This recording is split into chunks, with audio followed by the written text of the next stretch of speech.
Welcome to The Lock Shop with Nielsen and Hustler, powered by Coolbet Canada.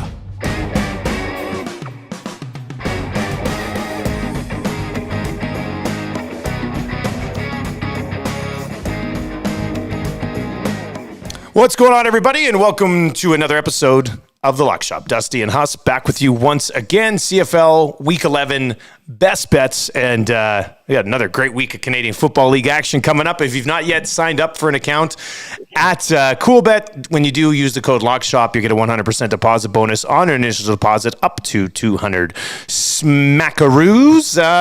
Huss, we're thinking along the same lines on a couple of these games this week, but there's a few storylines from each of these actually that make it really intriguing week here in the CFL. Well, for sure. And I mean, the big news, and again, we're going live just after noon Winnipeg time. The Bombers have put out their depth chart, and Drew Brown's at the top of it. And Zach Collaros is going to be the third quarterback. So it's the Drew Brown show in Calgary on Friday night. Now, if that had just been the case maybe a week ago, I think that would have affected the line a heck of a lot more than it is right now. It has gone down in the last hour from 5.5 to 4.5 for Winnipeg. But man, when you consider the way he played last week, coming in down 22 and leading the Bombers to that win, I think there's a lot more confidence behind Drew Brown. But at the same time, and we have to remember that they did that against the Elks, who don't beat anybody. So, yeah. I mean, Calgary's been a weird team this season, and they have not been clicking offensively at all. I still think their defense is pretty good, and they do have some players that are playing at a really high level. But certainly in Winnipeg, the big story is Zach Collaros' status, and now Drew Brown will be going in to play quarterback. And the other question is, and we're going to get to this in the Ottawa-Montreal game, is much like last week, Cody Fajardo remains a game-time decision, which does make picking that game maybe a little harder than it would have been otherwise. Yeah, there's storylines, like we mentioned, everywhere you look this week in the Canadian Football League, which is great. Some of them due to injuries, which isn't awesome, but it does lead to some drama along the way, Huss. And let's bring up our picks, and it'll be interesting because we are going to start with the Elks. Looking for that win tonight. Hang on one sec here. Let me just fix this.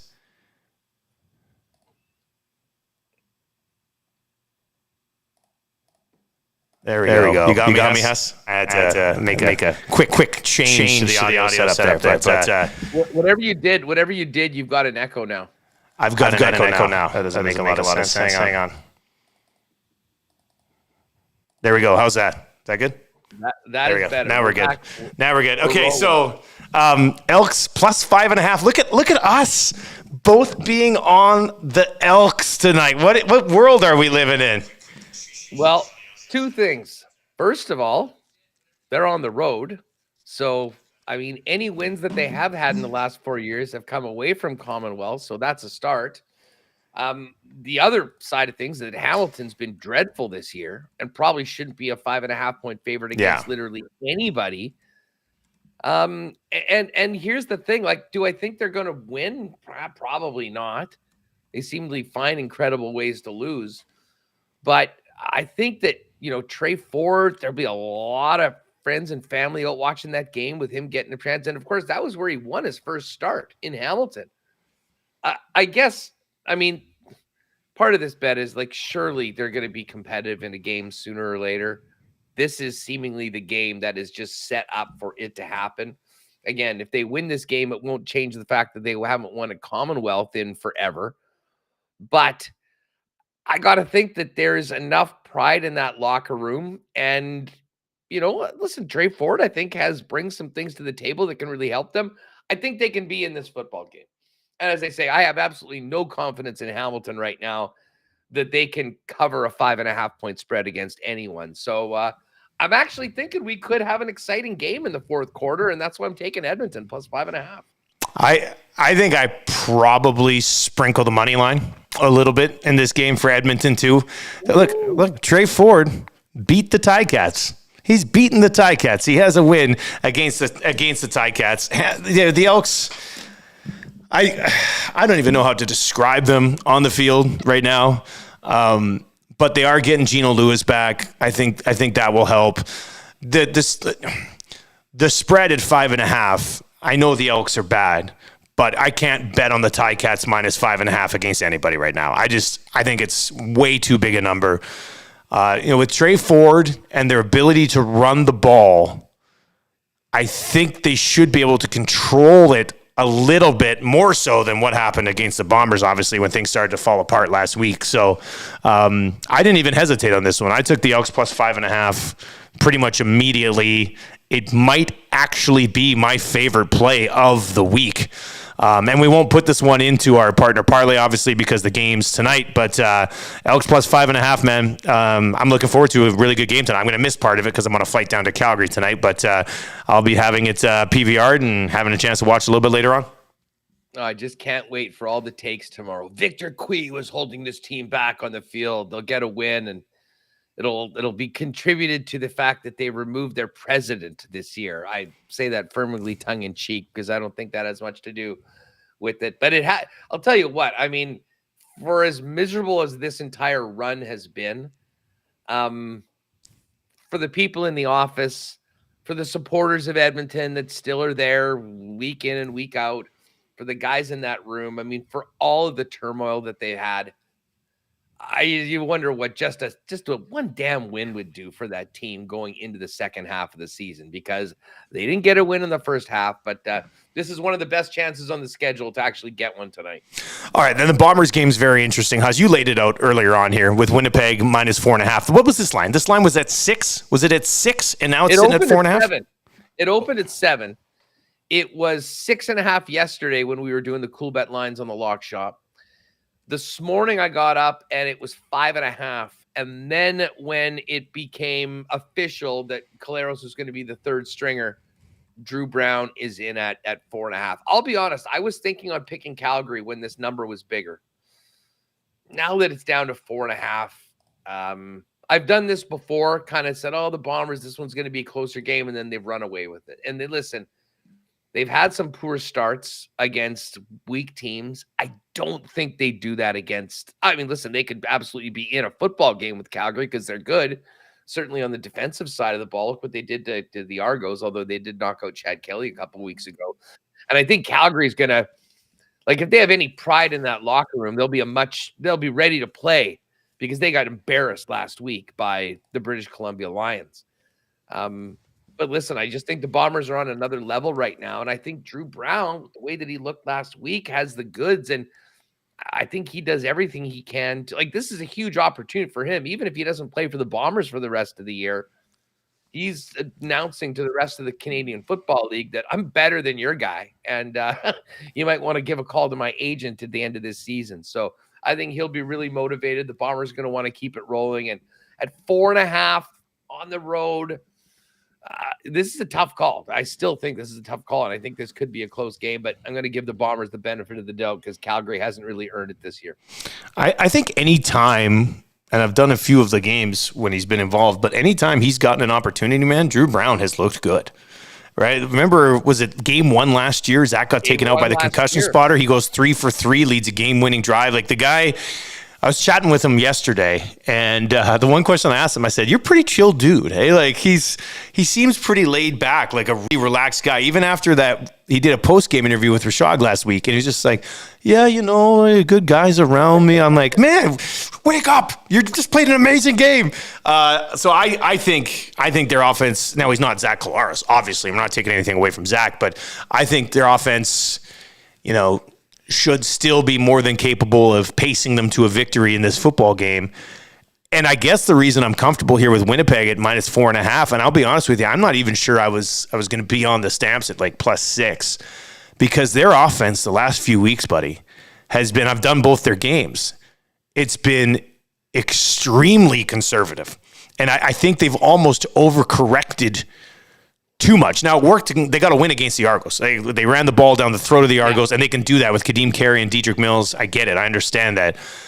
And that was a game where Jake Mayer went 22 of 24, but didn't have a pass that went further. Had one pass that went further than 8 yards down the field. And then this past week, it was the same sort of conservative approach. And what happened was Jake Mayer at the beginning of the year he had 4 300-yard games, but he had 11 interceptions. So I think they've kind of dialed it back. They're trying to be a little bit less risky with the football. And I haven't seen them push the ball downfield in 2 straight games. And to me, how do you beat Winnipeg by trying to dink and dunk 5, 6, 7 yards against that defense? Like, I don't see that happening. Calgary's recipe to possibly keep this close would be to hammer the ball with Kadeem Carey and Dedrick Mills, and then try to maybe take advantage of the odd play action or something and try to hit Hakuna Vanu or somebody deep down the field. Yeah. But Calgary's offense has been, by design, so conservative the last 2 games. I think I got to be on Winnipeg here, even with Drew Brown at quarterback. Yeah, well, in the Bombers' defense, I mean, obviously the entire team started late, but once they got going against Edmonton, I mean, they barely allowed a first down for the the last 3 quarters of the game. So it should be a good one. You'll have that call on a Friday night on TSN, and then we get to this Saturday game with Montreal and Ottawa. And as I mentioned, listen, I think that Montreal is clearly the 4th best team in the Canadian Football League. To me, there's 3 tiers of teams, maybe 4 tiers of teams. There is Winnipeg, BC, Toronto, your Grey Cup contenders. Your next tier of definitely a playoff team is 1 team, and it's Montreal. Yeah. And then you get into that next group of teams that frankly stink so far: Calgary, Saskatchewan, Hamilton, Ottawa. And then if you want to put an extra tier for the Elks because they haven't won a game, feel free to do that. But the bottom line is there's Montreal. Montreal to me stands out. But again, Drew Brown came in for Caleros. They won. Caleb Evans played his ass off last week against Saskatchewan. But part of me really does wonder about that game because Saskatchewan didn't even show up. I mean, that was as dreadful a performance as we've seen in a long time. That was a bad one. I mean, they were just brutal. Part of me, listen, I know I've got Montreal because I just think that they're a better team. You've got Ottawa. You can give me the case for Ottawa. And I think when it comes to our parlay, you might be able to convince me to have that be the home team right now. I do like the home dogs. And I will admit, when I made this pick originally, I was kind of thinking that we'd see Cody back and them rolling, but to me, that's up in the air. And Montreal's a more beatable team than some of the other teams that Ottawa's gone up against in that top 3 teams. Yeah, they played in week 1 pre-Crum, and it was 19-12. Montreal kind of won. Well, not kind of won, but they won in non-impressive fashion. So Montreal is the 4th best team in the Canadian Football League. I'm not saying that they aren't. I just think this is a spot here where Ottawa might be able to take advantage of it. I want to get this number to 3.5 if I could. Definitely would like it there. But I'm gonna side with Ottawa on this one. Things have been going pretty good for them, and this is a huge game. Like, Montreal has 5 wins, Ottawa has 3. If Ottawa can win this game, that gives them 4 wins on the year. If Montreal wins it, I mean, that puts a significant cushion behind them and the Red Blacks. So this is a massive game. I'm very excited for next week. My only game next week is Edmonton, Ottawa, and that'll be my first look at Crum in person. I'm excited to maybe have him do some special things in front of me. So, but this is the game. I know we're going to get to this 9.5 point spread. I'm less confident in this pick than I am Lions minus 9.5. So this is a tough one for us. Like you said, you could convince me, or I could convince you. You may possibly be able to convince me on that one for the partner parlay as well. But I'm gonna side with Ottawa here plus 2.5. Home dog. I'll take the home dog. Yeah. Well, I mean, you know what? God, you're just like I can't believe you're looking at Hamilton's won 3 games, Ottawa wins 3 games. Like, who are these wins coming against? Yeah, I know. Every time you look at them, they haven't gone well. So we'll be on the opposite sides of that and see what happens. And then we get to BC and Saskatchewan. Now, well, I mean, okay, you give me, because you said you're very confident. Fill me in on BC minus 9.5 on the road against an embarrassed Riders team that has Jake DeLega starting. I think you just said it. I think you kind of just made the case for me. I mean, I'm not even sure I'd take the Riders with Mason Fine at quarterback plus 9.5 right now. The BC Lions have had 2 bad games this year, right? Bombers pumped them at IG Field, and Vernon Adams threw 6 interceptions against Toronto. Outside of that, they looked amazing. Like, their defense is absolutely lights out. The Riders aren't scoring. They're not scoring 20 points in this football game. There's no chance. They might score 15, 16. I mean, I hope, and I'm doing this game, I hope Dolegala comes in and is amazing. I hope all of a sudden we're looking at it being like, look at this giant. My goodness, he can play. But with the way things have been going for that team right now, I don't know how they're going to score points against the BC Lions defense. I mean, the Bombers and the Argos combined for 95 points against the BC Lions defense. Nobody else has scored more than 20 on them. I think Montreal put up 19 one time, and they've held teams under 10 like a handful of times already this year. And I think that's kind of going to be the recipe here on this game against the Riders. And then on top of that, Vernon Adams came back last week against what I think is a better team. I do still think Calgary's a better team than the Riders, and Vernon Adams looked awesome. Vernon Adams had one of the best games of his career last week in his first game back coming off an injury. And I could see him going for 300 yards and 3 touchdowns again against the Riders. The Lions can just beat you in so many different ways. I mean, they have this, I would think they have the second best receiving core in the league behind Winnipeg. And I'd still put that Lions defense up against any defense in the league. I do. I know they gave up the 50 burger to the Bombers. But outside of that, man, I haven't seen this defense make many mistakes. They don't really miss tackles. I think BC wins this thing comfortably. And, if we're looking like the confidence picks, the Elks plus 5.5 would have been my number one, but this one would have rivaled it. So I'm on BC minus 9.5. And I will say this, for the partner parlay, there will be no convincing me. I die on this hill.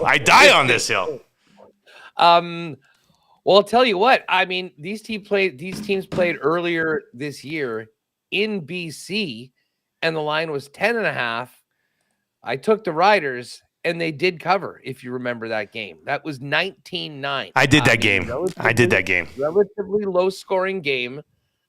Listen, I just think, Saskatchewan has to be better, way better this week. I mean, not only did they no-show for that game and get embarrassed, I mean, they're coming back to a bit of a hornet's nest, knowing that, where they are right now in this season. I mean, now, do I expect them to win? No, I don't. But I expect them to show up. I expect them to play. I expect them to compete. And I expect their defense to, be at least put up some semblance of resistance against Vernon Adams and the BC offense. To me, this is just too big of a number. And this is exactly what I said in week 6. I'm going to stay with it. A home dog at 9.5 points in the division, as bad as they looked last week. I'm trying not to overreact. I will take Saskatchewan 9.5. However, I will suggest for the partner parlay, we can take the under 44.5. Like, the path to this game is for the Saskatchewan defense to keep them in the game and potentially, get, hopefully Delega can get some points. And that's the one thing. He might actually get a little bit into this Saskatchewan offense. But when it comes down to it, as I say, if we want to go on the partner parlay, I can go. I just like that last time they played. That was the game VA got hurt in, right? So then Dane Evans came in, and I think it's different. I think it's like, so they beat him by 10 with Dane Evans getting his first snaps of the year. Well, we know we like Winnipeg minus 4.5. Yeah. And then, so 40, what'd you say? 44.5? 44.5 the number. I mean, I could be convinced to take that. I still think Montreal might score 30 in this game. Or not Montreal, BC might score 30 in this game, but I'm not sure the Riders score 14. So I'll tell you what. Listen, I can go with BC just because it'll be like, it'll give me more juice in Winnipeg. Yeah, exactly. I hope that the Riders get killed. Well, if you give me that, I'll take the Montreal side. I'll go with you on Montreal if you want to. Unless you want to. Part of me thinks that that Ottawa game, like the Crum at home against Montreal, they've already had this one. I'm almost maybe changing my pick right now with this one after Caleb Evans. I think he'll be here. I've been guilty of this all season though. I've been a little bit higher on Ottawa. But you mentioned, I mean, this is such a massive game. Like, if Ottawa wins this game, they get to within one of Montreal and they're right there. And they do it at the expense of a team that they're chasing. And obviously Hamilton's got one in. It would be nice to bang this out today and just put the Elks on it. Yeah. To be perfectly honest. Yeah. Yeah, that's true. Elks, so we just hammer it out today, try to get it out there as much as possible. So Elks plus 5.5. Elks, Winnipeg, BC. Okay, well, let's get it to the boys. Let's text the boys right now and try to get this thing up.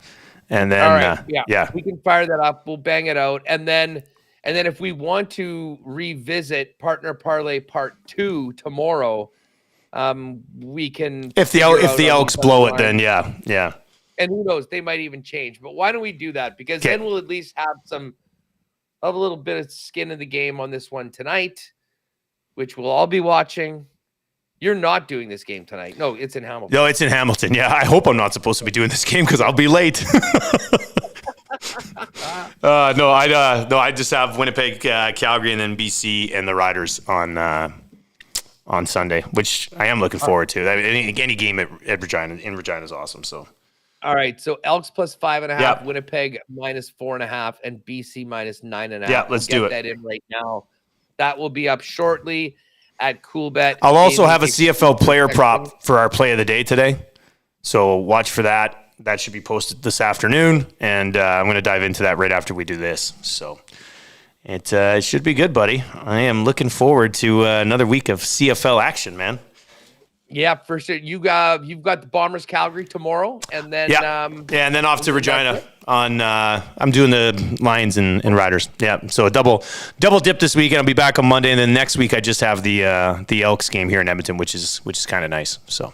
Just watch on that Sunday night game. Just watch the play-by-play guys' excitement when that late score puts the Lions up by double digits. Here's Sean White to put the Lions up by 11 from 14 yards. My God, he's hit it! I can't believe it.